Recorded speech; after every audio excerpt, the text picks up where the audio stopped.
Bismillahirrahmanirrahim. Assalamualaikum warahmatullahi wabarakatuh.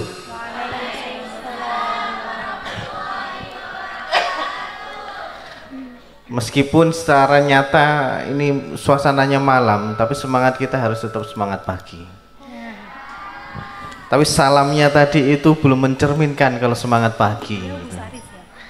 Siapa yang jawab salam, saya doakan cita-citanya tercapai. Yang belum dapat jodoh, semoga dapat jodoh gitu. Yang saudaranya, keluarganya lagi sakit, semoga lekas sembuh. Dan teman-teman jatian yang belum punya jodoh, nah semoga dapat jodoh di daerah Luk Guluk. Kenapa seperti itu? Karena kalau pulang kampung itu pasti nanti jatian nggak ada yang ngurus lagi. Meskipun ada, butuh regenerasi yang cukup panjang. Nah, artinya kalau masih di sekitar Luk Guluk, sekitar Luk Bangsa, mereka masih bisa melakukan hikmah di pondok pesantren, ngurusi sampah gitu. Sekali lagi, assalamualaikum warahmatullahi wabarakatuh.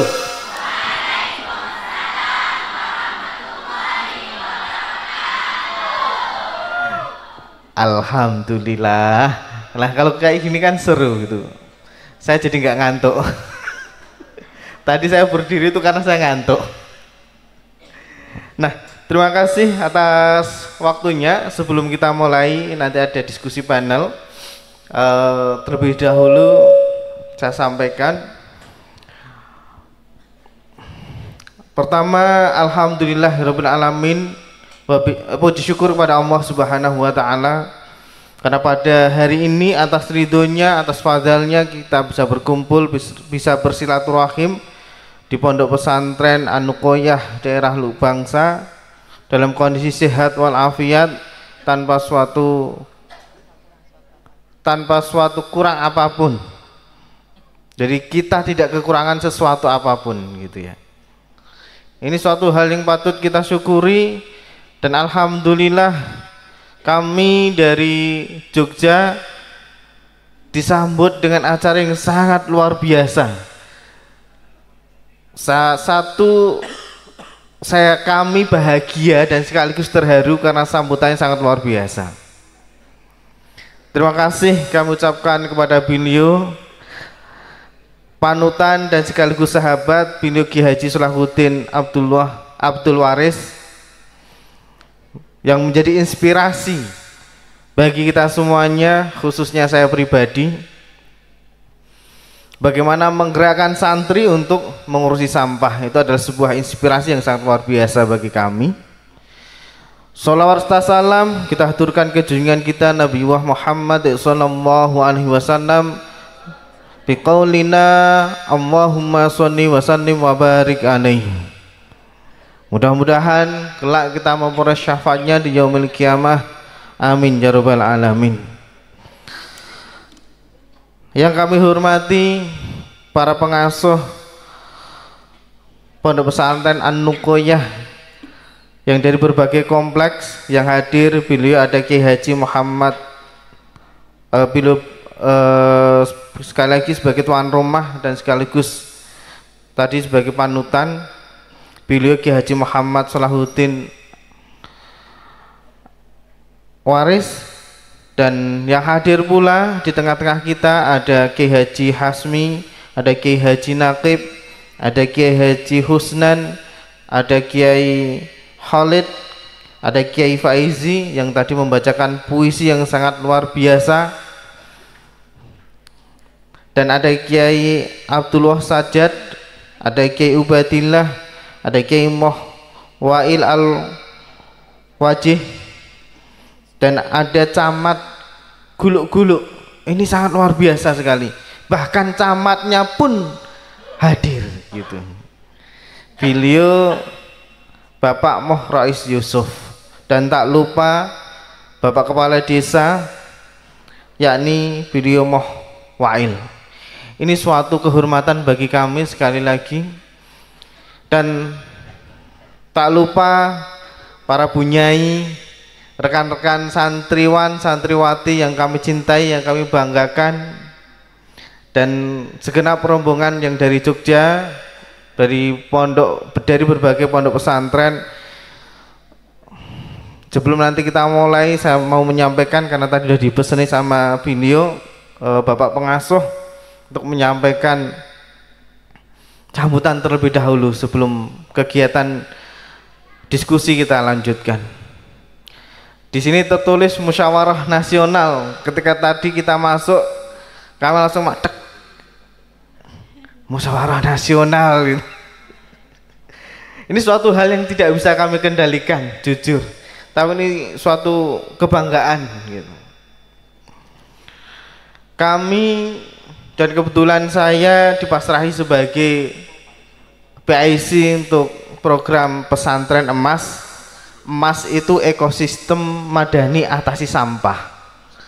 Jadi misi kami mendampingi, melatih para santri untuk mengelola sampah yang dihasilkan secara bertanggung jawab, mandiri, dan sustainable. Mandiri artinya setiap santri sebagai penghasil sampah harus bertanggung jawab atas sampah yang dihasilkan.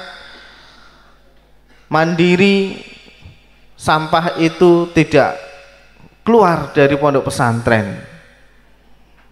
Dan yang terakhir, sustainable atau berkelanjutan, itu artinya terkait dengan ekonomi, nilai. Tadi disampaikan sama beliau bahwa di Komplek Putra, di UPT Jatian itu menghasilkan sekitar 3 juta per bulan. Itu belum sama Komplek Putri ternyata. Nah, kalau sama Komplek Putri artinya lebih dari itu, bahkan bisa 2 atau 2,5 kali lipatnya. Itu adalah suatu hal yang sangat luar biasa yang perlu kita apresiasi. Aplaus buat rekan-rekan semuanya. Nah, pesantren emas ini kita programnya selama 6 bulan. 1 bulan pertama itu magang di pondok pesantren, magang di Desa Pangungharjo, yang mana kawan-kawan santri dari Luk Bangsa ini sudah terlebih dahulu magang di Pangungharjo. Nah, kita sowan silaturahim ke sini itu bagian dari proses pendidikan. Kita ajak para santri dari berbagai pondok pesantren, ada yang dari Cirebon, ada yang dari Jepara, Wonosobo, ada yang dari Jogja sendiri. Itu tujuannya untuk belajar dengan Luk Bangsa, belajar dengan Ponpes An-Nukoyah daerah Luk Bangsa, yang terlebih dahulu belajar dengan Pangungharjo, dan yang kami anggap berhasil menyelesaikan urusan sampahnya sendiri, yang mana kita sebut sebagai zero sampah. Sampah itu tidak sampai keluar dari pondok pesantren. Ada sekitar 40 santri yang belajar mengolah sampah di pondok pesantren, di Desa Pangungharjo, dan yang kita ajak tadi sudah berkunjung ke UPT Jatian. Mungkin beberapa di antara kita ada yang berpikir bahwa kita butuh teknologi untuk mengolah sampah gitu. Saya sampaikan kepada mereka sebelumnya, nanti kalau kalian di An-Nukoyah pasti pikiranmu akan berubah. Seperti yang disampaikan oleh beliau tadi, Bapak Pengasuh, bahwa teknologi itu urusan yang paling akhir dalam urusan pengelolaan sampah. Yang paling utama adalah faktor dari hulunya, penyelesaian hulunya. Faktor penyelesaian hulu itu tidak akan terwujud tanpa dukungan dari aspek kebijakan dari para pengasuh pondok pesantren, baik bunyai maupun bapak kiai. Itu faktor yang paling penting. Oleh karena itu mereka kita ajak ke sini, mereka tercengang melihat teknologi-teknologi yang digunakan. Ada teknologi yang namanya human robotik, alat conveyor. Kalau di Panggung Harjo itu menggunakan mesin, kalau di sini menggunakan tangan manusia. Tadi untuk mesin pengepresan menggunakan kaki manusia, kaki para santri itu. Nah, ini sangat luar biasa. Jadi kita ajak para santri untuk belajar ke sini. Jauh-jauh dari Cirebon, jauh-jauh dari Jepara, jauh-jauh dari Wonosobo, jauh-jauh dari Jogja, datang ke sini belajar untuk mengolah sampah. Saya saya bisa dikatakan sebagai saksi bahwa ini adalah suatu pengolahan sampah yang berhasil.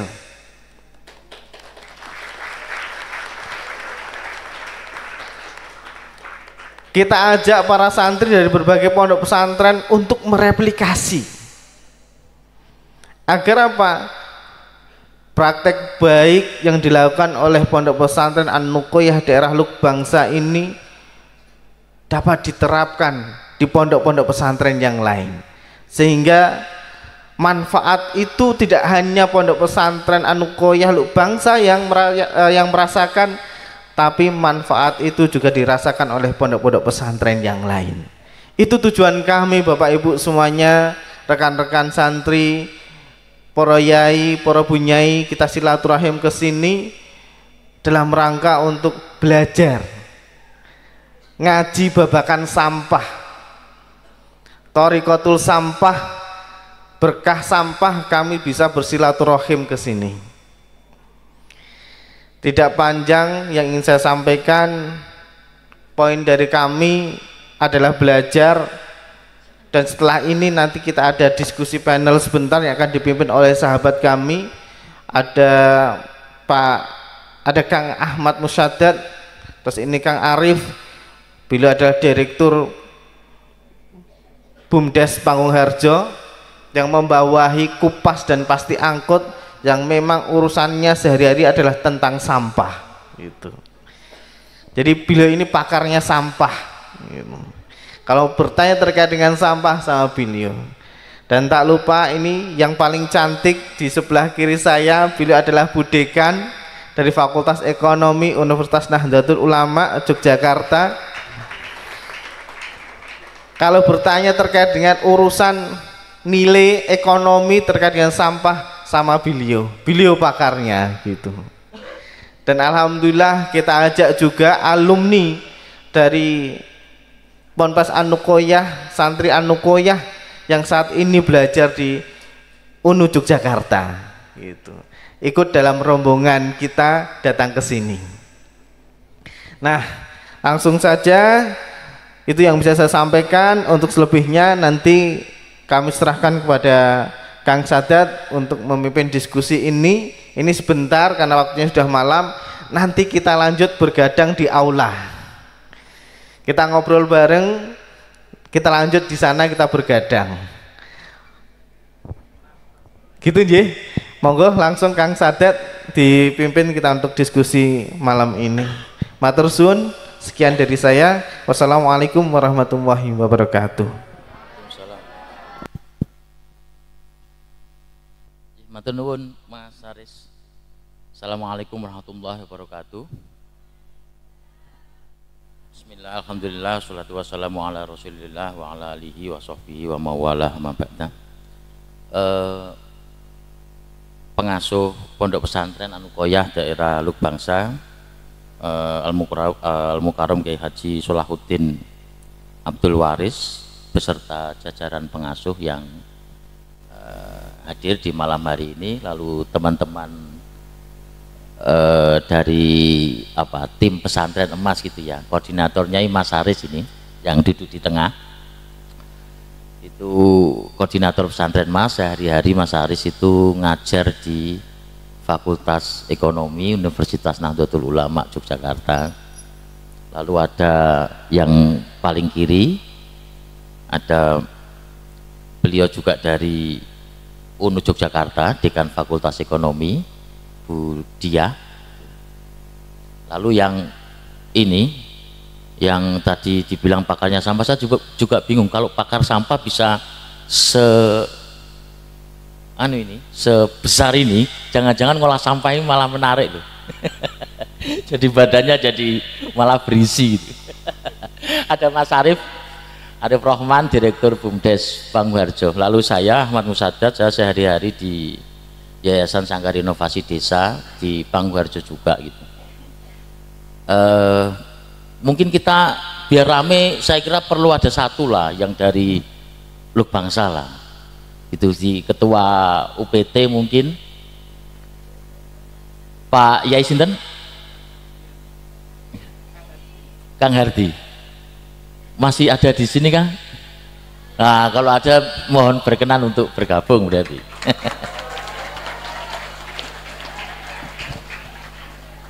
Kayaknya penting teman-teman santri yang dari Jogja, dari Wonosobo, dari Cirebon nanti juga kenal nih siapa sih sebenarnya orang penting di balik, atau salah satu orang penting lah ya gitu. Semua penting, tapi ini yang sehari-hari menghandle di UPT apa Jatian.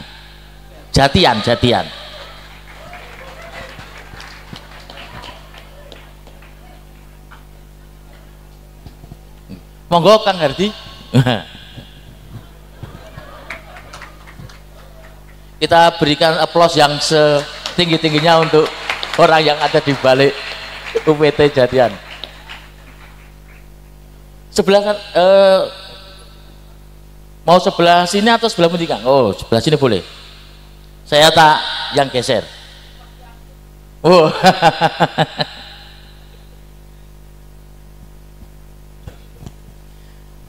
Monggo sebelah ini Kang. Nggih, matur nuwun Kang Hardi. Nggih, teman-teman sekalian, saya tadi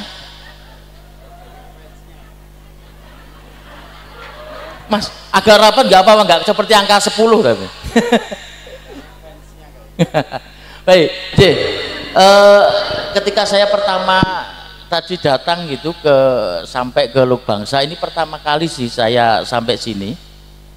Terus kemudian ngikuti acara malam hari ini.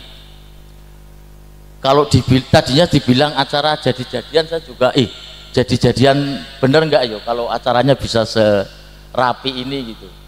Tapi akhirnya saya percaya jadi-jadian pas teter tadi, karena pas teter tadi kan teternya dari plastik, jadi saya percaya oh jadi-jadian itu kan dari plastik. Kalau betulan dari besi, dari kayu itu betulan. Kalau jadi-jadian berarti dari plastik, teter-teteran itu. Ya rasanya sih seperti apa ya, kalau saya ngerasa kayak merinding lah. Dari datang lalu sore tadi diajak untuk lihat model pengelolaan di Lubangsa, di Anukoya yang Lubangsa, kemudian lihat kegiatan acara kita malam hari ini, yang jadi kayak ngerasa merinding sih kalau saya. Sama seperti merinding kalau saya ketemu sama Pak Wahyudi sih di Pangwarjo, gitu, sama gitu. Cuma bedanya begini, kalau Pak Wahyudi itu kalau bicara sampah itu tonnya serius, ini mumpung orangnya nggak ada. Jadi salah sendiri nggak datang, jadi saya rasani. Jadi kira kan kalau bahas sampah itu bisa sampai berkerut gitu, rambutnya juga cepet putih gitu. Tapi saat dengar cerita cara Lubangsa mengelola sampah, ngelola sampah itu kayak humor ya. Ngelola sampah bisa jadi sangat sangat segar, bisa sangat lucu gitu. Dan itu mungkin menjadi bagian penting dari, kalau dalam catatan saya sih tadi mendengar Pak Yai Solah memaparkan cerita Lubangsa, oh barangkali selain soal aksi, kesadaran, manajemen, baru teknologi, mungkin ada yang kelupaan soal estetika. Barangkali itu bagian penting yang saya ingin masuk pertama sebelum ke teman-teman yang lain. Tapi sebelum ke teman-teman Pangwarjo sama UNU, saya mau ke Kang Hardi dulu. Ya, saya mau yang pertama ke Kang Hardi dulu.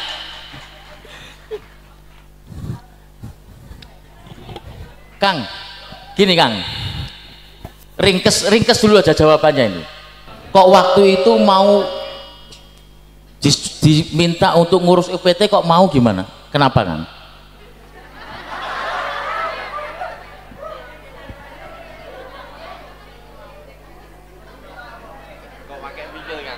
Santrinya Pak Kiai. Oh, santrinya Pak Yai. Ya. Nggak pingin nanya waktu itu ke Pak Yai, saya kok yang dipilih dari sekian banyak saya, mungkin ada maksud lain gitu.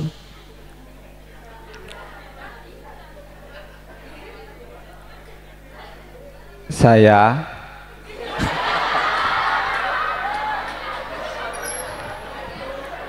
bukan sombong, tapi saya pengurus kebersihan udah 4 tahun berjalan, keadaan Lubangsa tetap saja. Oh, 4 tahun ngurus kebersihan sama-sama tetap gitu-gitu aja gitu ya? Iya. Jadi saya diberi tugas dari Pak Kiai menangani sampah yang katanya paling banyak di komplek kami di Lubangsa. Jadi saya semakin kurus dan kecil. Itu yang dipikirkan saya itu. Jadi saya harus beraksi. Ya. Jadi sebelum ini ternyata 4 tahun itu gerah ya. 4 tahun suruh ngurus kebersihan kok cuma gitu-gitu aja itu. 2 tahun sudah bergerak memilah. Oh, memulai 2 tahun. Tapi hanya beberapa jenis yang kami pilah begitu. Ketika 4 tahun sekolah ke Jogja, ternyata ada 5 jenis. Ternyata bertambah lebih banyak. Itu yang jenis ini, jenis yang kertas. Yang kertas, yang PK, yang PD, dan residu organik. Jadi kalau tidak bersama Pak Arif di Panggung Harjo, saya tidak tahu. Makanya terima kasih banyak kepada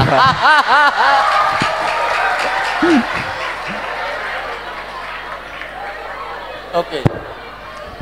Kalau waktu itu Mas, saya sedikit sebelum saya geser ke yang lain, cara menularkan pengalaman yang Kang Hardi temu atau dapatkan di Panggung Harjo, lalu kan disampaikan ke teman-teman yang lain. Metode yang paling efektif supaya teman-teman lainnya ikut gerak, ikut kerja bareng, lalu merasa sampah menjadi bagian dari persoalan bersama gitu. Tips paling, resep paling praktisnya apa? PDKT. Oke. PDKT ada singkatannya enggak PDKT? Apa pendekatan gitu? Pakai pendekatan, Pak. Oh, misalnya gimana? Ketika ada acara, ketika ada ya apa gitu di kegiatan di Lubangsa, kita berbaur. Pengurus harus berbaur dengan santri. Oh, pengurus, terutama pengurus kebersihan itu. Jadi biasan kalau kantip, pengurus kantip ya mapai apa? Saya nggak ngerti itu. Apa ya? Kalau pengurus kantip seram. Oh. Kalau pengurus kebersihan senyum-senyum saja bersama santri. Jadi pengurus kebersihan justru nganu ya, punya wajah lain. Tapi pengurus kebersihan juga bisa serem loh Mas. Kalau ditato, ini tulisannya nih, jagal kota. Setelah dibuka bajunya, jagalah kebersihan kota. Oke, kita geser dulu ke Mas Arif dulu. Oke. Ke Mas Arif dulu. Saya sebenarnya gini, agak ragu apa benar belajar di Panggung Harjo terus langsung berubah semacam ini. Maksud saya ya kalau orang Jogja bilang, ceritanya kepunjulan lah ini. Kepunjulan ini nganu, barangkali agak hiperbolis gitu. Tetapi barangkali mungkin kita bisa dengar dari Mas Arif. Mas, kalau misalnya kira-kira kan Mas Arif ngurusnya level desa lah ya. apa perbedaan penting dengan ngurus pesantren, lalu kira-kira lebih rumit mana atau sama rumitnya atau kayak apa Mas? Termasuk saat melayani Kang Hardi dan teman-teman itu waktu itu di Pangmuharjo. Ini hal yang sangat luar biasa, membanggakan gitu bagi kami bahwa ternyata Kang Hardi itu tadi ngakunya menjadi santri saya. Berarti saya setara dengan Pak Yai Salahuddin ngoten nggih. Jadi nanti salim nggih sama saya nggih. Aduh. Ngoten. Nggih, waktu itu sebenarnya bulan Maret itu ya. Itu bermula dari hari peduli sampah nasional yang kebetulan diadakan di Yogyakarta, kemudian kita mengundang dari Bangsa itu, dan Kang Hadi itu terpilih tadi atau yang dipilih gitu ya, atau terpaksa dipilih gitu ya. Saya nggak tahu, itu yang dipilih untuk tinggal di Panggung Harjo selama sebulan. Tapi sayangnya ketemu saya itu hanya seminggu terakhir gitu. Jadi 3 minggu pertama itu ada tim namanya Pak Salahuddin juga, dari Pasti Angkut, itu yang ngajarin gitulah atau berbagi cerita tentang pengolahan sampah yang ada di sana. Kalau bicara soal levelnya, sebenarnya bagi kami bagi saya secara pribadi itu mungkin sama. Maksudnya yang membedakan itu hanya volumenya saja.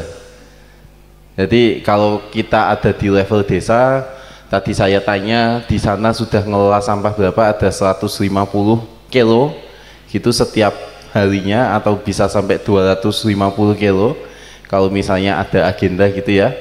Kalau di Panggung Harjo ini belum semuanya, kita baru mengelola 30%-nya gitu ya. Itu yang dikelola sudah 8 sampai 10 ton setiap harinya gitu. Jadi yang membedakan mungkin hanya volumenya, tapi betul seperti yang dikatakan oleh Pak Yai tadi bahwa teknologi itu hal yang kesekian gitu. Kalau kita ngomongin soal struktur langkah-langkah strategisnya ya, tadi kita bangun kebijakan dulu, aspek politiknya, bangun aspek sosialnya, bangun aspek ekonominya, baru kemudian bangun teknologinya. Dan teknologi bisa menggunakan tadi Kang, human robotic. Wah, itu teknologi canggih sekali dan barokah, karena setiap gerakan tangan itu dibalut dengan sholawat gitu ya. Itu sih Kang mungkin yang bagi kami yang sangat membedakan, volume, kemudian ke detailan dari pekerjaan dan lain sebagainya. Kalau di sini ada 5 jenis sampah itu yang dipilah. Kalau di sana itu ada 4 jenis, tapi per jenisnya itu ada puluhan macam. Kalau di Panggung Harjo itu dipisahkannya hanya plastik, kaca, logam, hanya organik bernilai jual, anorganik bernilai jual, anorganik tidak bernilai jual, dan residu. Nanti organik dipisah menjadi 2, pakan magot dan juga kompos. Di anorganik bernilai jual dipisah menjadi 4, ada plastik, kaca, logam, dan kertas. Ini nanti plastiknya dipisah lagi menjadi 16 bagian gitulah. Nah, Mas Hadi tadi yang sudah paham di sana, ada PE, ada PPT dan lain sebagainya. Nah, ini yang cukup membedakan di sananya. Tapi secara garis besar, secara prinsipnya itu ya sama saja, bahwa pengolahan sampah itu permasalahan yang muncul ya dari hulu sama dari hilirnya. Dari hulu diselesaikan dengan satu cara saja, hanya bisa satu diselesaikan dari hulunya, yaitu perubahan perilaku. Kalau di Panggung Harjo itu perubahan perilaku bagi warga desa, kalau di sini perubahan perilaku dari santrinya. Jadi dari perilaku kita dalam menangani sampah itu harus berbeda, dari sisi hilirnya itu juga harus ada penanganan. Itu sih Mas, jadi secara prinsip sama, hanya volume dan juga kedetailannya saja yang berbeda gitu. Yeah. Makasih Mas Sarif. Oh toh kalau Pak Ngurjo bilang bahasanya jadi serius, jadi terlalu maraki mikir. Jadi kurang lucu gitu. itu yang saya ingin ulang berkali-kali gitu, karena ternyata cerita tentang sampah juga menghasilkan penyair, menghasilkan sastrawan Pak Yai Pak Iji. Jadi bikin puisi tentang sampah, meskipun katanya gini Pak, profesi seniman itu yang paling murah itu sastrawan, ngambil sastra, modalnya cukup pulpen sama kertas. Kalau seni rupa kan jadi macam-macam, kalau seni musik harus beli alatnya, itu yang paling murah sastra, modalnya pulpen sama kertas, kertasnya kertas bekas lagi. Itu baik Ibu Bapak sekalian, teman-teman sekalian, berikutnya mungkin begini, ini ada praktik baik ya yang kita temukan di Luk Bangsa gitu, dan praktiknya menariknya karena ternyata ditemukan di pesantren. Saya nggak ngerti waktu itu Mas Aris bikin sama teman-teman dorong ide soal pesantren emas itu, waktu itu sudah mimpi dapat kiriman gambar tentang Luk Bangsa di mimpinya atau seperti apa gitu. Tapi kok kalau misalkan kita nggarap pesantren untuk isu sampah, sebenarnya seberapa strategi sih Mas? Kita sebenarnya ingin dorongin apa, kita ingin mengkampanyekan tentang apa, kita ingin menarasikan apa ke dunia luar, bukan cuma di Indonesia, barangkali global, karena Indonesia juga bagian dari muslim terbesar gitu di dunia gitu. Mas Aris monggo. Terima kasih Kang Sadat. Bahwa ide pesantren emas itu muncul setelah kegiatan bersama kawan-kawan Luk Bangsa pas pada waktu itu Hari Sampah Nasional HPSN. Kita ketemu Pak Yai di Pangharjo, setelah itu serang beberapa minggu diskusi lagi dengan Pak Lurah. Nah, muncullah ide yang namanya pesantren emas gitu. Itu asbabun nuzulnya ya gitu. Jadi ada sebab musababnya. Terus kemudian kenapa yang kita ambil itu pesantren? Karena pesantren itu salah satu hulu penghasil sampah, yang mana kalau pesantren itu mudah untuk dikendalikan daripada mengendalikan masyarakat. Masyarakat luas maksudnya, kalau warga masyarakat tingkat desa seperti Mas Arief ini pengendaliannya itu lebih susah. Kalau santri kan sedikit dawuh kali kiai. Nah, oleh karena itu aspek kebijakan, aspek politik di pondok pesantren terkait dengan pengelolaan sampah itu menjadi faktor paling utama untuk kesuksesan.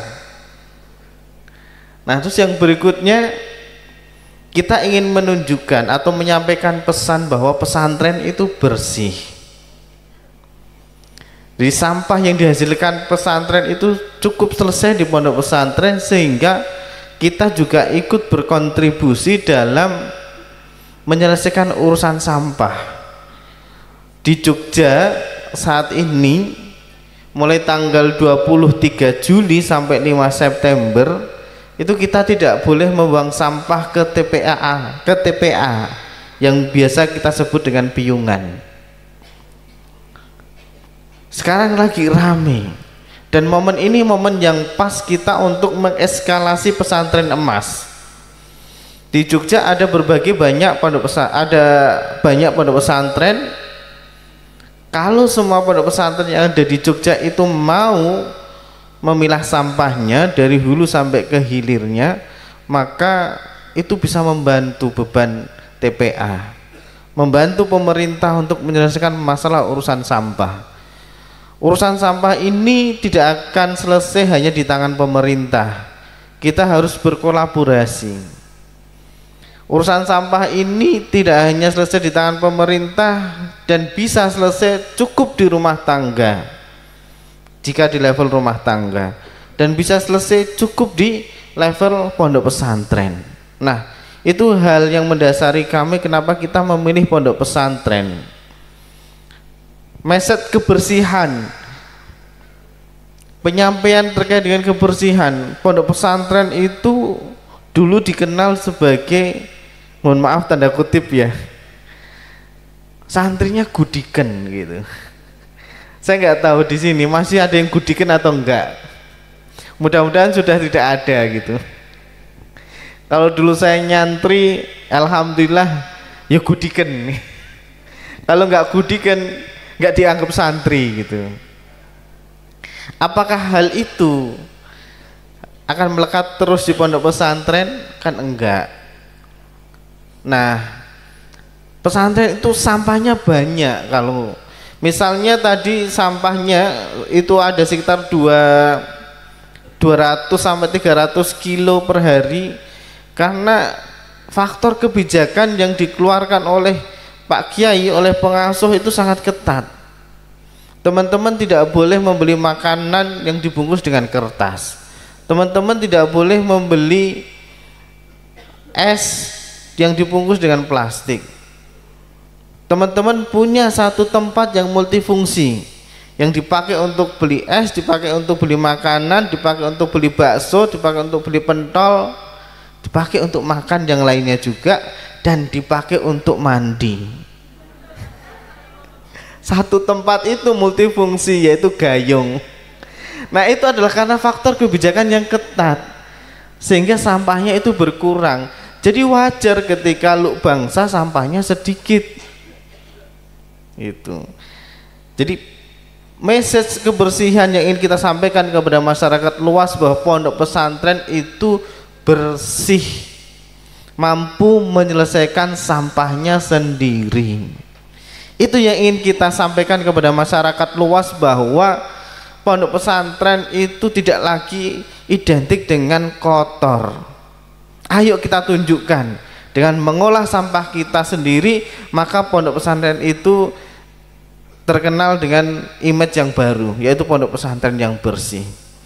Dua hal itu yang mendasari kita, Kang Sadat, kenapa memilih pondok pesantren sebagai lokus untuk pengelolaan sampah yang kita sebut sebagai pesantren emas, yang mana kepanjangannya tadi saya sudah sebut ekosistem. Pesantren itu kan ekosistem. Ekosistem pesantren ini kita harapkan mampu mempengaruhi ekosistem masyarakat luar pesantren. Biasanya itu kan kiai punya tamu banyak. Nah, saya senang sekali ketika melihat Kiai Solahuddin ini ketika punya tamu diajak ke lab pengolahan sampah. Sehari punya tamu 4 kali 5 kali diajak ke lab pengolahan sampah. Ini sangat luar biasa. Nah, efek dari pengolahan sampah yang baik itu akan diterima oleh masyarakat, maka masyarakat harapannya itu terpancing ingin bertanggung jawab juga terhadap pengolahan sampah yang dihasilkan. Itu adalah message yang ingin kita sampaikan. Nah, itu ekosistem pesantren mampu mempengaruhi masyarakat di luar pondok pesantren. Ekosistem madani itu kan identik dengan istilahnya apa ya, madani atasi, kemampuan mengatasi sampah. Madani atasi sampah, bahwa pondok pesantren itu adalah ekosistem yang mampu mengatasi sampah dan memberi efek baik kepada lingkungan sekitarnya. Kurang lebihnya seperti itu, Kang Sadet. Plus untuk Mas Haris. Ya, makasih Mas Haris.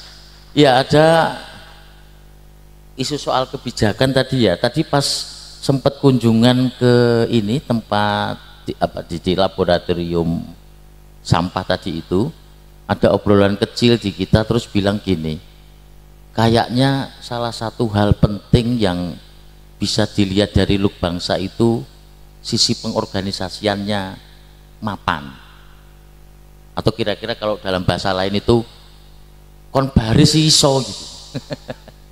Jadi kon baris itu ya benar-benar lurus, lalu kemudian peran dibagi, tanggung jawab ditata, kemudian tanggung jawab untuk penyelesaian persoalan dilakukan. Nah, Mas, kok mau kebijakannya bisa memastikan orang bisa baris, terus baris itu maksud saya mau tertib gitu, milah sampahnya, ngurangi sampahnya, itu resepnya apa, terus persoalannya apa, sing paling angel nopo, ono sing wayalan apa mboten niku?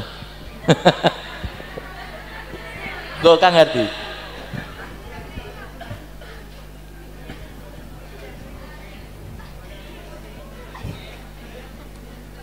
kok bisa akhirnya terorganisir itu, yang sudah dikasih peran, dia sesuai jadwal dia kerja, termasuk di santri sendiri kemudian juga mau untuk milah gitu-gitu, untuk memastikan itu bisa berjalan gimana tuh Kang? Pertama, santri ataupun manusia yang mau mondok ke Anokoya bukan mencari ilmu, tapi mencari barokah. Itu yang pertama. Menurut barokah ya. Jadinya teman-teman diberi tugas ataupun diberi barisan pertama, barisan kedua,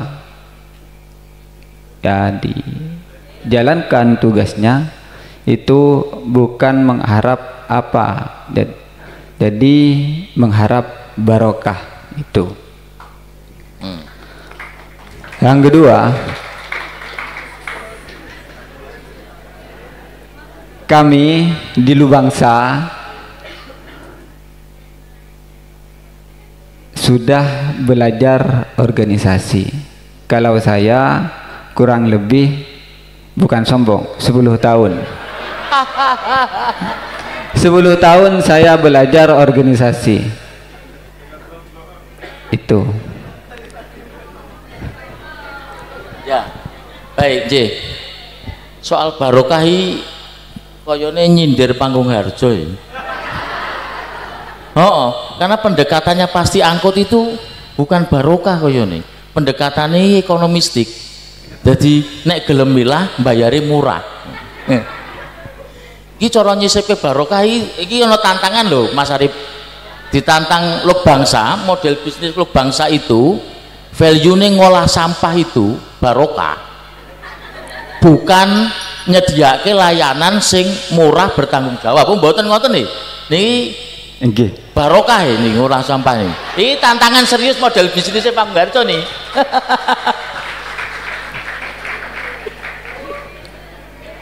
Oh Kang Hadi, ada yang mau ditambahkan? Tidak ada. Baru 2 loh Kang. Masih ada 10 katanya. Enggak ada. Nanti selesai forum ini jenengan buat untuk kondurin teman ngancani ngobrol ketuk subuh. Nah, barokah. Baik, ibu bapak sekalian,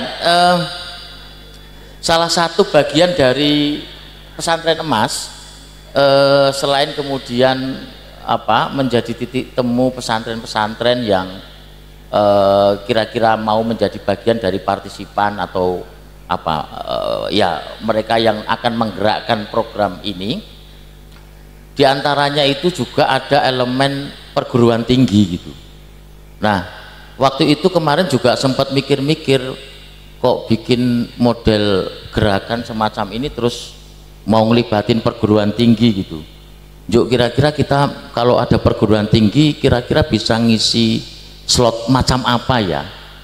Nah itu tapi ternyata seiring jalan kayaknya mulai ketemu deh di mana sebenarnya kenapa penting bahwa ini bukan gerakan program misalnya gabungan antar RW gitu atau gabungan antar LSM atau apa gitu, tapi lalu ketemu salah satunya itu perguruan tinggi gitu. Nah ada Bu Dia di sini, representasi dari baru kampus pertama ya Mas. Nggak tahu kalau nanti mungkin pesantren emas apakah akan lebih bisa melibatkan perguruan tinggi yang lain, karena nyebutnya ekosistem. Saya nggak tahu apakah kalau UNU itu baru punya 5 fakultas, jangan-jangan perlu ngajak ya termasuk yang ini tadi, yang kalau di UNU ada salah satu program studinya itu yang Dirosah Islamiyah yang soal studi Islam interdisipliner itu. Nah barangkali mungkin perlu diajak Mas, detil ke value barokah itu ngurus sampah ben ketemu itu. Nah kira-kira gitu Bu Dia, kira-kira kalau perguruan tinggi akan mulai kita ajak masuk atau bareng-bareng gitu di dalam program pesantren emas. Tadi kita sempat lihat sih kan sama-sama ya cerita tentang bikin apa itu, bikin insinerator ala Luk Bangsa gitu.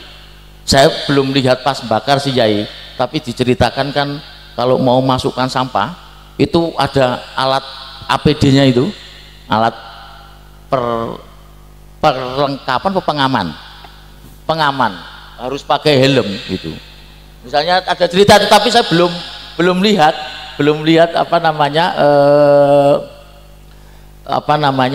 praktik itu. Terus ya Luk Bangsa ya memang ya begitu, karena lihat cerita itu jadi dijuduli katanya kelompoknya namanya Minanar gitu ya. Namanya. Jadi nek ra lucu mboten Luk Bangsa gitu. Kudu lono lucu nih. Ngurus sampah mboten untuk serius-serius, ning problem solvingnya kena, cara mengaktifasi rekayasa sosial banyak orang terlibat kena, dan estetika bisa mungkin masuk ke sana. Bu Dia, kira-kira gitu, di mana kira-kira kita akan taruh peran perguruan tinggi secara strategis ke depan untuk mengeskalasi program pesantren emas bisa jauh lebih tinggi gitu. Terima kasih. Assalamualaikum warahmatullahi wabarakatuh. Mohon izin Pak Kiai Salahuddin. Terima kasih Kang Sadat sudah memanggil saya. Sebenarnya peran dari pendidik itu di mana kita membentuk karakter ya. Sebenarnya yang diharapkan tadi seperti yang dimention oleh Pak Aris itu adanya perubahan ya, jadi change agents. Nah bagaimana berubah, tentu harus ada pemahaman gitu ya, pemahaman bahwa sampah ini kalau kita pilah jadi komoditi loh kan. Nah ada nilai ekonomi di situ, jadi itu sebenarnya knowledge ada di sini ya. Knowledge untuk mengubah sikap itu perlu kita pahami dulu, pahamkan dulu dengan informasi, dengan knowledge. Nah itu sebenarnya perguruan tinggi di situ perannya itu ya, memberikan knowledge, memberikan pemahaman, informasi yang tentunya objektif ya. Artinya sampah ini mengandung apa, kemudian kalau dipilah itu tidak sampah tetapi nanti bisa ada nilai ekonominya, menjadi komoditi begitu. Kemudian turun ke hati ya, ke afektif ya. Harus ada pemahaman, dari pemahaman tadi adalah aku suka loh melakukan itu ya. Kalau udah suka, sudah hobi, sudah cinta itu ya, itu apapun akan dilakukan, dan apalagi itu bermanfaat bagi diri dan bagi lingkungan. Saya walaupun di UNU, memang hobi saya di UGM dulu, memang peran pimpinan itu sangat penting ya. Kebetulan Prof. Ainun waktu itu membuat kebijakan ya, kampus hijau. Jadi di lingkungan UGM itu tidak boleh ada kendaraan masuk, jadi harus jalan kaki. Kemudian AC itu dihidupkan setelah jam 9,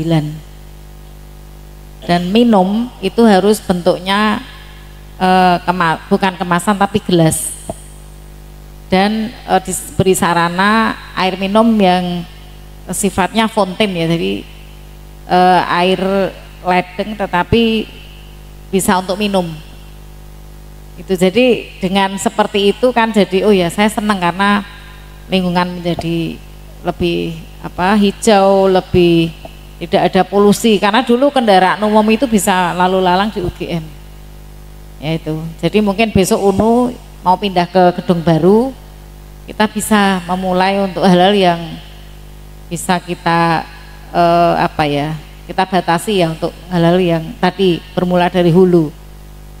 Kami juga belajar dari Telkom University, Kang Sadat.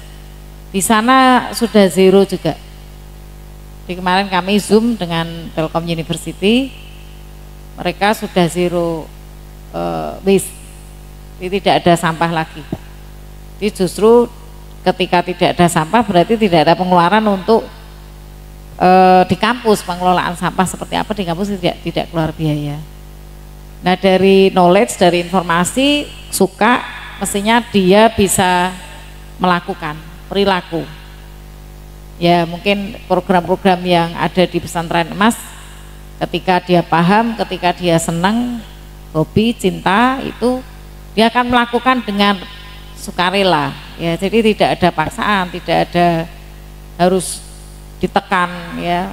Bahkan mungkin, mohon maaf ya, kalau di Jogja itu ada tulisan ya, dilarang membuang sampah di sungai gitu ya.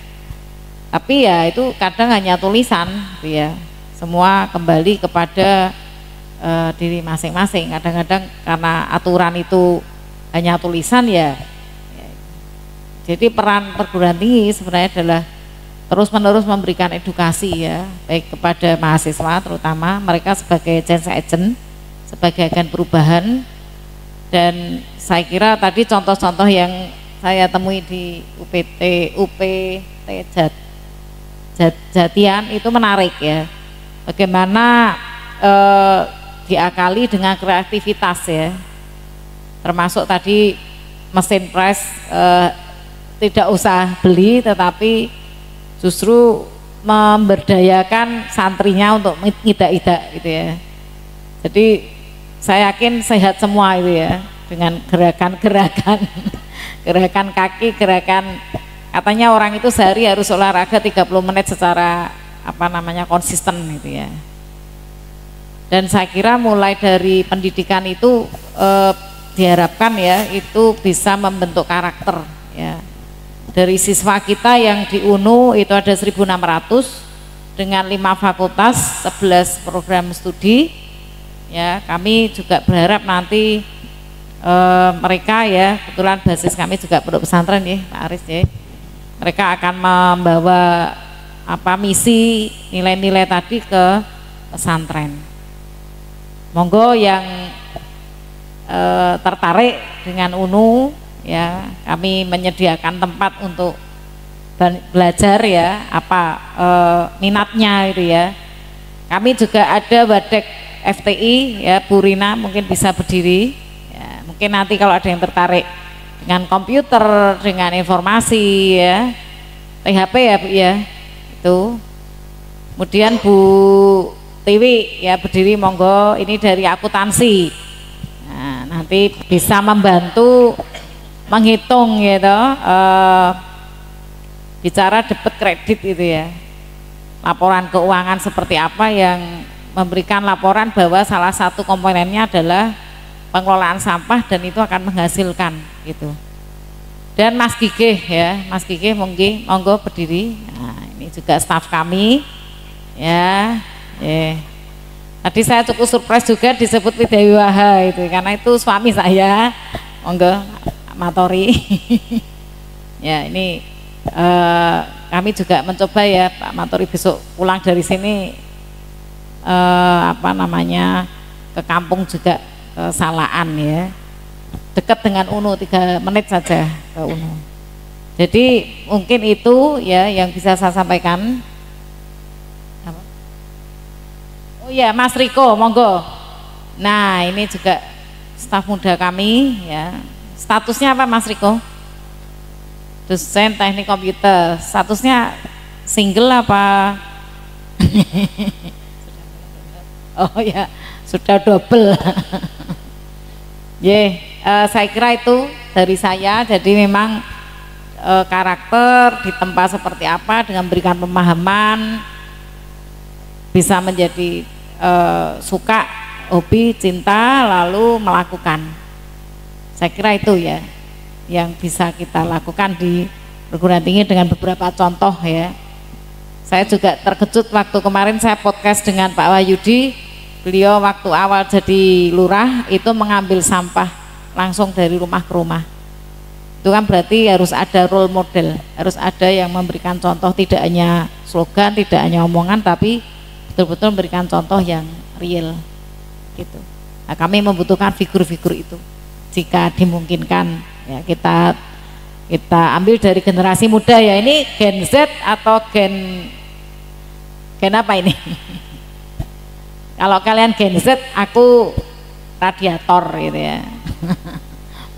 Oke, terima kasih ya Kak Sadat atas kesempatannya. Assalamualaikum warahmatullahi wabarakatuh. Waalaikumsalam warahmatullahi wabarakatuh. Mangke matur nuwun Bu Dia. Ya ini kan juga ternyata nganu ya, cara pesantren mengemas isu sampah disambungkan dengan isu pendidikan ternyata punya cara kerja menarik gitu. Dan saya kira Bu Dia menyampaikan hal penting sih di ujung tadi soal role model. Jadi kepemimpinan untuk perubahan mungkin memang membutuhkan model peran tertentu yang sudah dijalankan, apakah itu institusi ataukah mungkin perorangan dan seterusnya. Kalau kami di Yayasan Sanggar Inovasi Desa sejauh ini memang misalnya cukup sering sih untuk ke daerah mana gitu, umumnya kami akan melakukan assessment terhadap kapasitas tata kelola pemerintahan desa. Nah sejauh ini memang ternyata temuannya itu sebagian besar variabel yang tidak bergerak baik itu ada di variabel-variabel kepemimpinan.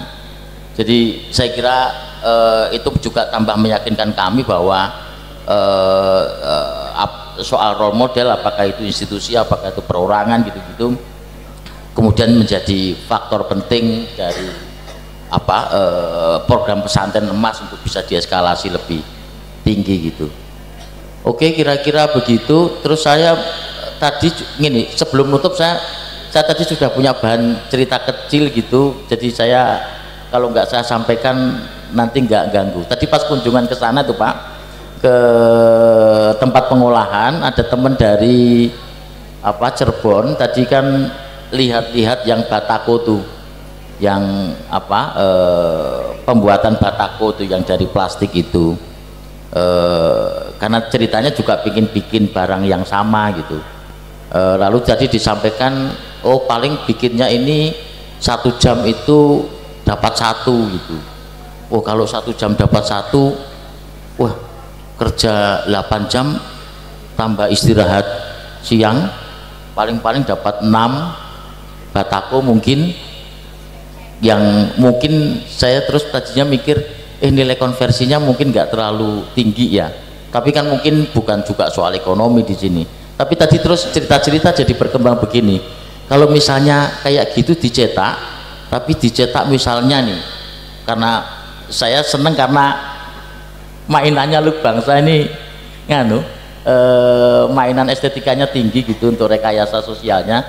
Misalnya kalau cetakannya lalu dibikin wayang ukuran 10 meter jadi gede gitu, pasang tangan lalu ada bambu yang supaya orang bisa gerakin tangan wayangnya, barangkali bukan pada barang-barang fungsional tetapi pada barang-barang yang katakanlah kemudian nilai pengolahannya menjadi lebih berat. Tapi itu hanya ide liar, saya suka, terus terang saya merinding, tapi sekaligus ketawa sih di sini. Isu seberat sampah yang bikin Pak Wahyudi berkerut, rambutnya putih itu di sini diolah dengan cara bercanda, lucu-lucuan, tapi problemnya selesai. Jadi saya kira itu bagian menarik dan ini khas pondok banget gitu, khas santri banget cara kerja semacam ini.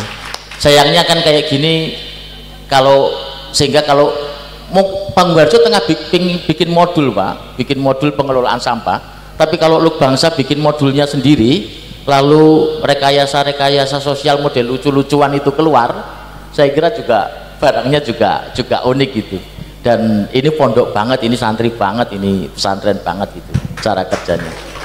Oke, Bapak Ibu sekalian, untuk kita masih punya sesi sampai subuh, tapi ini selesai di sini. Enggak, itu guyon. Habis ini sesinya akan lebih rileks. Untuk yang betah melek dan yang pingin minum kopi, kalau pingin minum kopi syaratnya harus ikut diskusi kayaknya. Begitu. Setelah ini matur nuwun Pak Yai Solahuddin, para Dewan Pengasuh Pondok Pesantren Anukoya Luk Bangsa, para santri Anukoya Luk Bangsa, para santri peserta program pesantren emas, terlebih ke Mas Aris, Mas Arif, Mbak Dia, dan pahlawan di balik kerja-kerja UPT Kang Hardi. Matur nuwun. mau sedikit nambahin. Tadi dapat titipan, Mas Aris dapat WA gitu. Jadi coba diceritakan bagaimana Panggung Harjo gitu bisa mengolah sampah sejak sekarang kan tahun ke-10 Mas. Jadi Panggung Harjo tahun ke-10. Oh, ini tahun pendapatannya bagaimana dan lain sebagainya. Nah, saya ingin diceritakan pendek tapi nggak boleh sombong. Ning kene apik soalnya. Saya nek sombong kowe ngisin-ngisini kok. Iya, saya bukan sombong ini gitu. Saya bukan sombong. Oke. Pengolahan sampah di Panggung Harjo dengan model yang hampir sama dengan di Anukoya itu selama 10 tahun, bukan sombong gitu. Kita punya di sana punya 27 pekerja yang teknis dan 6 orang manajemen, sehingga totalnya itu ada 33.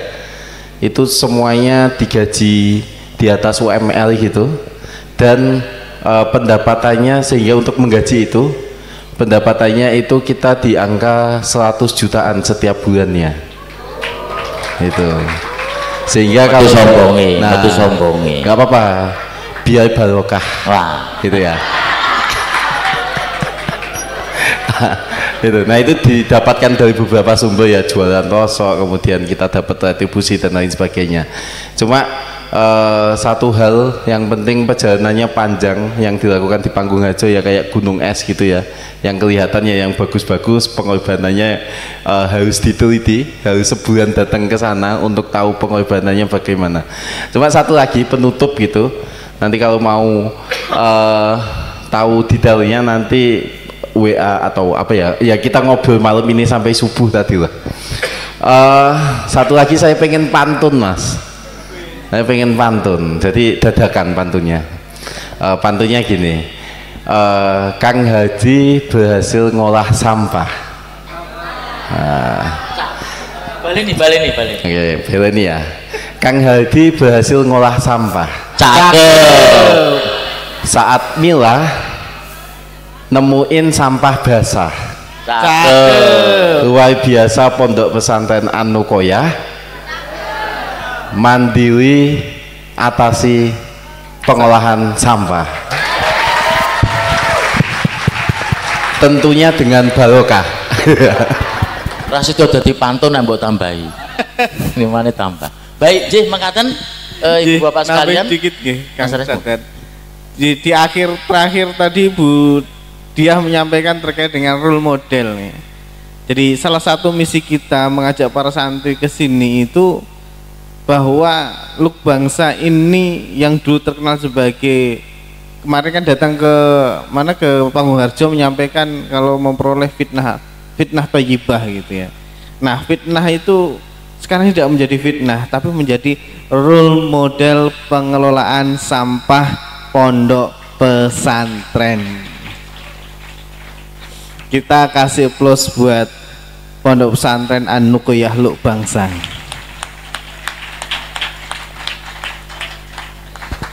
Sekian, saya langsung kembalikan kepada Kang Sadat, semoga tambah berkah.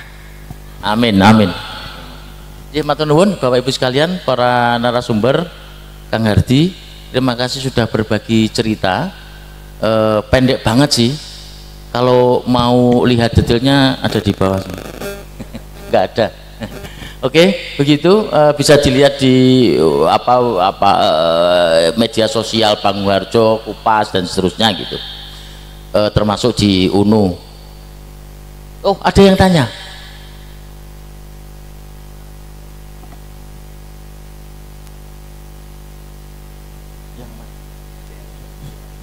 Pakai ini po, boleh? Biar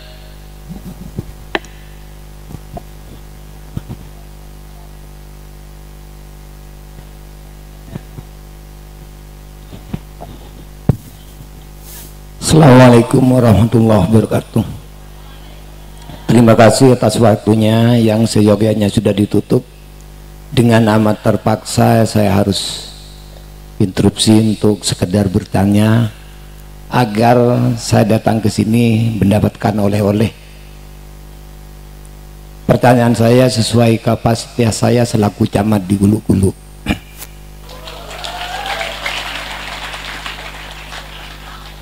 Panggung Harjo melakukan inovasi yang demikian itu berawal alasannya apa?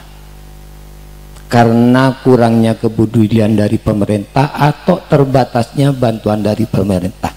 Itu yang pertama. Yang kedua, setelah Panggung Harjo melakukan inovasi seperti itu, bagaimana tanggapan pemerintah? Ini akan menjadi oleh-oleh saya ketika saya hadir ke sini, karena memang saya pamit sama Bapak Bupati. Terima kasih. Matur nuwun Pak Camat. Mas Arif mungkin yang jawab ya Mas. Tadi saya kira sudah terang gitu.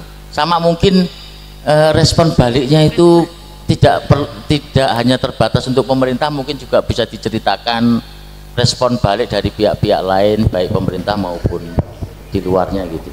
Silakan Mas Arif. Ini 2 jam ya Pak? Saya ceritanya 2 jam ini nggak bercanda. Tapi pada mau 2 jam mau 3 jam nggak ada tambahan honor. Singkatnya gini Pak, pada kita berdiri pengelolaan sampah itu berdiri tahun 2013 di Panggung Harjo. Waktu itu karena ada tumpukan sampah di salah satu tempat gitu. Jadi Panggung Harjo itu merupakan desa dengan jumlah penduduk yang sangat banyak. Kita satu desa di sana di Panggung Harjo itu penduduknya sampai 28.000 jiwa. Ada 9.600 KK, ada 119 LT. Itu satu desa. Mungkin setara dengan satu kecamatan di sini gitu ya. Atau setengahnya kecamatan di sini sebanyak itu. Nah, dengan jumlah penduduk sebanyak itu, waktu itu ada permasalahan sampah yang muncul. Yaitu ada timbunan sampah lah dari masyarakat desa, karena masyarakat desa di Panggung Harjo tidak bisa melakukan pengolahan sampah sendiri. Dalam hal ini itu saya nggak tahu kalau di sini itu bisa bikin jogangan atau apa gitu nggak ya. Tapi kalau di Panggung Harjo karena jumlah penduduknya banyak sekali, sehingga punya rumah di sana itu sangat terbatas. Jadi punya rumah di Panggung Harjo ya depannya langsung jalan raya, kanan kiri belakangnya itu langsung rumah tetangga. Tidak memungkinkan untuk bikin jogangan atau tempat pembakaran sampah di rumah sehingga sampahnya bisa diolah di rumah. Satu-satunya cara yaitu melakukan pemilahan di rumah tangga supaya sampahnya turun, dan maksudnya sampah yang tersisa itu diserahkan kepada pihak ketiga. Dalam hal ini adalah Panggung Harjo itu sendiri, BUMDes itu sendiri, untuk mampu melakukan pengolahan sampahnya. Nah, makanya dari sejak tumpukan sampah itu muncul, Panggung Harjo membuat BUMDes gitu ya, untuk mengelola sampah di sana. Kenapa BUMDes yang dibuat? Karena tadi kita sebenarnya ya setengah-setengah barokah, tapi setengah-setengah harus ada duitnya gitu ya, harus ada uangnya, harus ada keuntungannya. Jadi kita menyelesaikan masalah sosial yang muncul, tapi kita juga mendapatkan pendapatan dari penyelesaian sampah tersebut. Niku satu, dari sejak tahun 2013 sampai dengan dan bisnis modelnya berubah-ubah Pak. Maksudnya waktu itu kita hanya ngambil sampah, kemudian dibawa ke tempat kita ambil sampah-sampah yang bernilai jual saja, sisanya kita buang ke TPA. Kemudian tahun 2018-2019 kita mencoba untuk memberikan edukasi dan sosialisasi kepada masyarakat untuk mau milah sampah di rumah tangga. Kenapa kita paksa atau kita edukasi mereka untuk mau milah sampah? Karena biaya terbesar di pengolahan sampah adalah pemilahan sampah. Saya yakin di di Anoko ya, itu tugas yang paling berat itu ya yang di meja pilahnya itu, dan itu yang paling penting, itu yang paling berat dan itu yang paling penting. Tapi selagi itu dipilah di rumah tangga, pekerjaan ini sudah tidak ada lagi bayangannya. Kalau dipilah benar-benar tapis gitu di rumah tangga. Nah, sehingga kita melakukan edukasi sosialisasi kepada masyarakat. Nah, itu tahun 2018-2019. 2022 kita baru menggunakan teknologi yang tadi. Jadi teknologi-teknologi yang ada di Panggung Harjo, yang teman-teman yang sudah di sana sudah melihat, itu sebenarnya baru ada di tahun 2022. Saat kita sudah yakin bahwa proses-proses sebelum ada teknologi ini itu selesai, dari mulai politiknya, legalitas, tata cara dan lain sebagainya itu selesai, sosialnya dan juga ekonominya itu selesai, baru kita mendatangkan teknologinya. Makanya teknologi itu nomor sekian. Kita sejak tahun 2013 berdiri memunculkan teknologi baru di tahun 2022. Respon yang kita terima gitu ya, respon yang kita terima macam-macam. Kalau dari pemerintah Kabupaten Bantul, kita awal tahun kemarin itu dijadikan sebagai desa percontohan pengolahan sampah di Kabupaten Bantul. Itu tahun 2023. Nah, kalau respon lainnya dari pemilah sampah atau apa ya, kompetitor yang ada di Yogyakarta gitu, itu melihatnya ya bahwa bagi macam-macam sih tanggapannya sih. Ada yang menganggap bahwa itu berlebihan pengolahan sampah yang dilakukan karena buang sampah di TPA saja sudah selesai gitu lah. Tapi pandangan itu berubah per seminggu inilah. Hari ini beberapa jam kemudian gitu. Ini masih tanggal 22 ya. Tanggal 23 besok TPA Piungan, TPA satu-satunya yang ada di Yogyakarta yang menangani sampah Bantul Kota dan juga Sleman, itu ditutup sampai 45 hari ke depan. Nah, itu yang kompetitor yang tadinya menganggap tidak penting melakukan pengolahan sampah karena ya tinggal buang saja ke TPA, itu gagap. Jadi waduh ini gimana ini tanggapan seperti itu yang memang bagi kami sih cukup menarik gitu ya. Beberapa tanggapan lainnya dari masyarakat, ada yang memang mendukung karena dia punya willingness to dia punya kesadaran bahwa penting lingkungan dan lain sebagainya, itu memang penting. Tapi ada juga beberapa masyarakat yang memang tidak peduli, penting sampahku keluar saja, saya bayar oke, tapi sementing sampahku keluar saja. Jadi macam-macam. Tapi yang jelas dari pemerintah kabupaten itu tadi, bahkan Pak Wahyudi itu, jadi kalau di Bantul itu ada namanya Bantul Bersama, Bantul Bersih Sampah 2025, dan Pak Wahyudi itu menjadi semacam manajer project manajernya. Jadi Pak Wahyudi itu menjadi project manajernya dari Bantul Bersama, yang isinya itu kepala-kepala dinas. Jadi lucu, jadi di project manajernya Pak Wahyudi sebagai seorang lurah gitu ya, tapi yang bertugas di bawahnya Pak Wahyudi kepala-kepala dinas. Menariknya seperti itu. Mungkin itu saja yang bisa kami sampaikan. Nanti ya itulah kita diskusi lebih lanjut habis ini gitu. Enggak saja.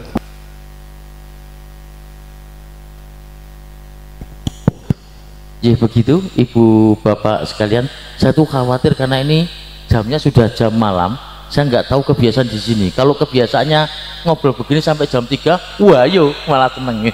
Tapi kayaknya kok saya kira cukup malam gitu, bukan membatasi untuk berdiskusi lebih lanjut, karena sebenarnya akan sangat penting bagi kami di Pesantren Emas untuk bisa setelah ini juga bisa berdiskusi lebih mendalam itu dengan teman-teman di Anukoya untuk mendetilkan data atau hal yang tadi sudah kami dapat dari pengamatan di lokasi tadi. Saya kira ada beberapa konfirmasi yang dibutuhkan, termasuk pendalaman datanya. Saya kira itu akan jadi bahan penting teman-teman bagi di Pesantren Emas maupun di pesantren-pesantren yang jadi mitra untuk program yang tahun ini gitu, termasuk proses-proses kreatif yang dikerjakan. Bahkan kalau ada misalnya gambar teknis inseneratornya gitu sampai detailnya yang dibutuhkan bahannya apa gitu dan seterusnya, saya kira juga akan jadi barang menarik untuk kita diskusikan setelah ini. Makaten Ibu Bapak sekalian, para pengasuh Pondok Pesantren Lubangsa, para santri, teman-teman dari Pondok Pesantren peserta program Pesantren Emas, juga dari teman-teman yang ada di depan, Mas Aris, Mas Arif, Bu Diah dan Mas atau dan Kang Hardi matur nuwun sudah sejauh ini menyediakan banyak hal yang saya kira luar biasa buat kami gitu, jauh-jauh datang tapi yo wah memang yo apa nggak rugi lah sampai sini. Saya rasa pengetahuan pengalaman yang bisa kita dapat dari Luk Bangsa semoga terus jadi inspirasi pesantren-pesantren ke depan untuk pengelolaan sampah. Mekaten saya akhiri. Assalamualaikum warahmatullahi wabarakatuh.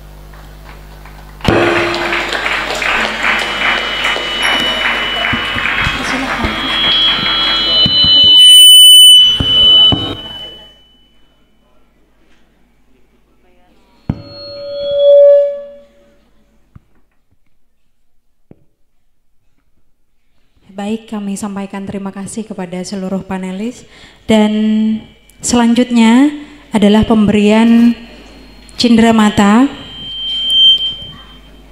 yang akan diberikan kepada Bapak Kiai Aris Kusumo Diantoro selaku PIC dari Pesantren Emas dan akan diberikan oleh